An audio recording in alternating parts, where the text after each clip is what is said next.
Good morning, everyone. We are meeting this morning to celebrate the life and work of our beloved founding father, Padmashree Vitthalrao Vikhe Patil. Today, we celebrate his life and his contribution to society.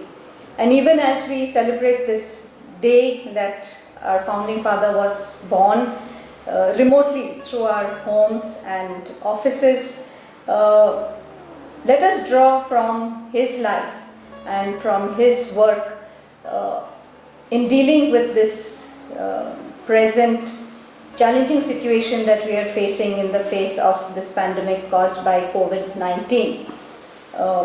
Let us draw inspiration from his perseverance, his patience, his focus, his empathy, and his hard work that he put in throughout his life in establishing so many institutions in and around Maharashtra.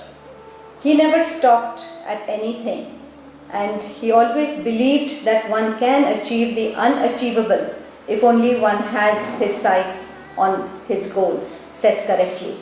So let us look back on his life, let us take encouragement from him, let us go forward and face this challenge. And as we celebrate his birth anniversary, let us be happy and thank God for his life, and because of him, what we are today.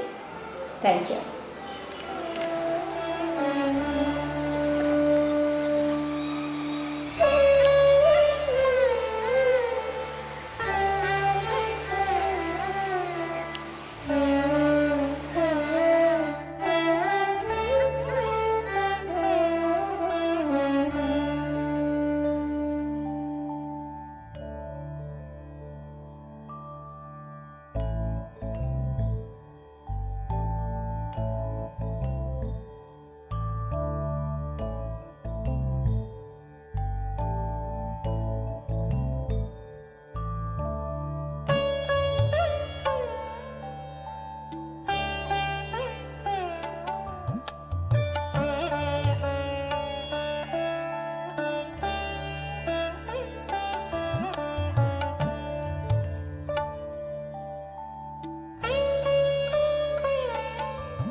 My dear members of the Pravara family, today we are celebrating birth anniversary of the founding father of this Pravara family, Padmashri Vikhe Patil.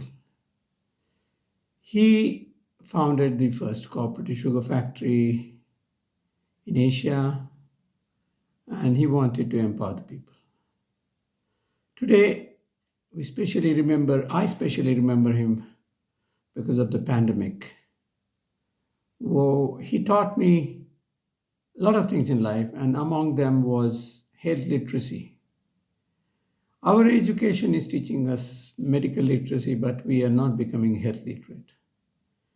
You will be surprised to know that when I was born in 1954, when there were hardly any hospitals, he made sure that my mother went to a proper gynecologist for the delivery.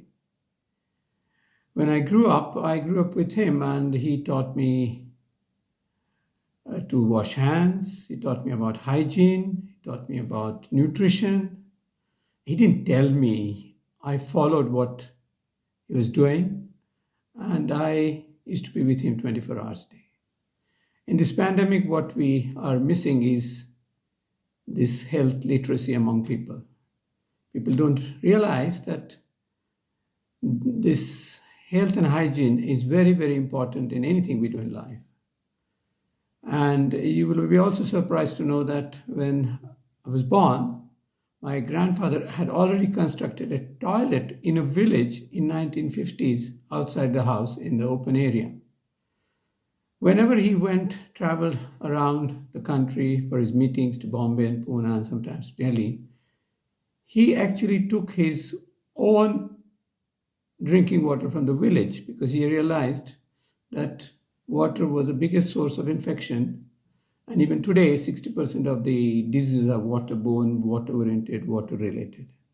And in 1950s, he had learned, and he never ate outside. Whenever he went, he took the food from home, or he took all the raw material and asked somebody else, in some friend or relative in some city, to cook for him.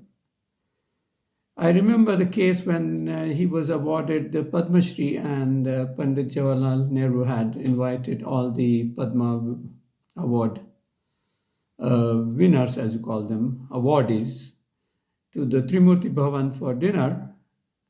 My grandfather sat at the end of the table. He didn't know English anyway. He had studied only 4th standard. He took out his food from bhakri and some vegetable in a cloth from his coat pocket and was enjoying it when Nehru noticed that somebody else at the end of the table was not having the food which was being served. And Mr. Nehru, curious, went and he said, "Why are you not having the food being served here?" He says, "I grow my own food and I enjoy my own food." And in fact, Mr. Nehru did want to share, and he did have a quarter of the bhakri. So what we learn from this great man, that he walked the talk, and what I learned many things in life from him, and among them was love, empathy for other people, love for everybody. He taught us that all human beings are created equal, and that we should have empathy for any decision we take should be people-centric, people-oriented. And that's why when we started our schools, I always wanted to bring his ideas of living, of thinking into our lives so that we could enrich everybody's life. By starting the cooperative sugar factory, he empowered people. He even started a hospital, 200-bedded modern hospital in Loni, which then developed into a medical college and then became the world's first medical university. So you have to dream big. You have to focus on what you want to do for the people, and people will always be with you. And you can achieve a lot. He had a lot of projects for empowering women. He had free education for girls in that village. And today we have almost, out of the 40,000 students, 18,000 students are girls. So on this day, on his birth anniversary, let's remember that with empathy and love for fellow human beings, we can achieve his dreams, and that we can overcome these unprecedented times. We are in a very, very difficult situation. In our wildest dream, we didn't know we were going to be in this situation. But we will come out of it. But we will come out only when we follow the norms of proper hygiene, washing hands, keeping safe distance, respecting other people, so that we all can live in harmony and in happiness. I wish you all the best on his birth anniversary, and let us all work together to make his dream come true. Thank you. God bless you.